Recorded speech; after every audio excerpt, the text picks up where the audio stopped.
نماز پڑھ کے بیٹھے رہے اور سلمان فارسی اس جمعہ میں موجود تھے، اور جب آپ خطبہ دے چکے، نماز ہو چکا، تو آپ نے فرمایا کہ یہ اسلام جو ہے، جس طرح سے ہر مذہب میں لوگ نبی کے چلے جانے کے بعد کچھ نہ کچھ اس میں رد بدل کر ڈالتے ہیں، جس طرح سے اور مذہب میں، تو صحابہ نے پوچھا یا رسول اللہ کیا اسلام میں بھی ہوگا؟ فرمایا بے شک اسلام میں بھی لوگ ایسے ہی کریں۔ تو فرمایا کہ آپ فرماتے ہیں کہ آپ کے بعد نبی کوئی نہیں ہے اور اب نبی نہیں آئے گا، تو کیا حالت ہوگی دنیا؟ تو آپ نے فرمایا، حضرت سلمان فارسی نے یہ بات کو پوچھا کہ یا رسول اللہ پھر کیا ہوگا؟ آپ نے 3 بار اس سے سوال کیا، تو آپ حضرت سلمان فارسی کے کندھے پر ہاتھ کو رکھ کر اور فرماتے ہیں کہ نبی تو نہیں آئے گا، لیکن یہ خوشخبری۔ کیا خوشخبری ہے؟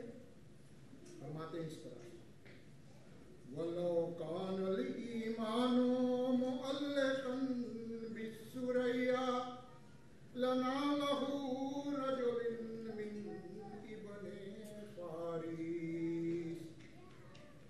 اس حدیث جو ہے مسکوتہ جلد 2 482 صفحہ کے نمبر ہے۔ فرمایا کہ ایک شخص ہوگا جو اہل فارس سے ہو۔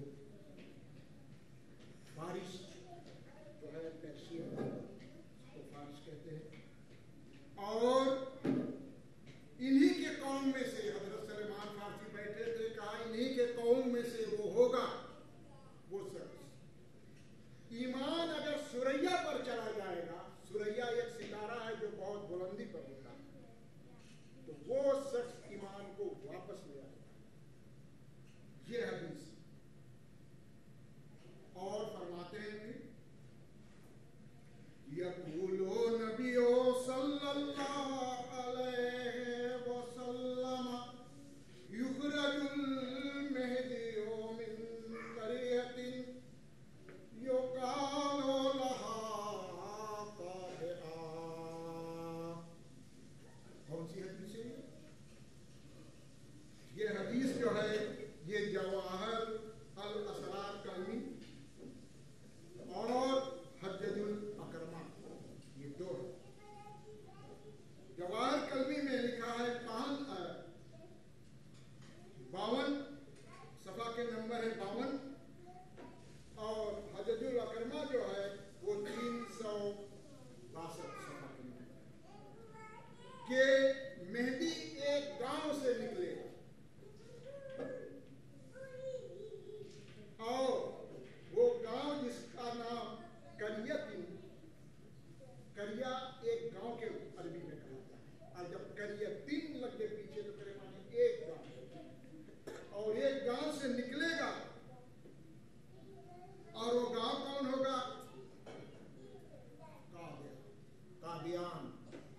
عربی میں نون گننا نہیں ہوتا، اسی لیے یہ لگا دیا قادیان لفظ کہ وہ قادیان سے نکلے گا۔ اور آگے بھی میں نے بتایا کہ وہ اہل فارس سے ہوگا، تو اس کی نسل جو ہے وہ اہل فارس سے۔ آیا دیکھا جائے حضرت مرزا صاحب اہل فارس کے نسل سے ہے یا نہیں، سوال یہ۔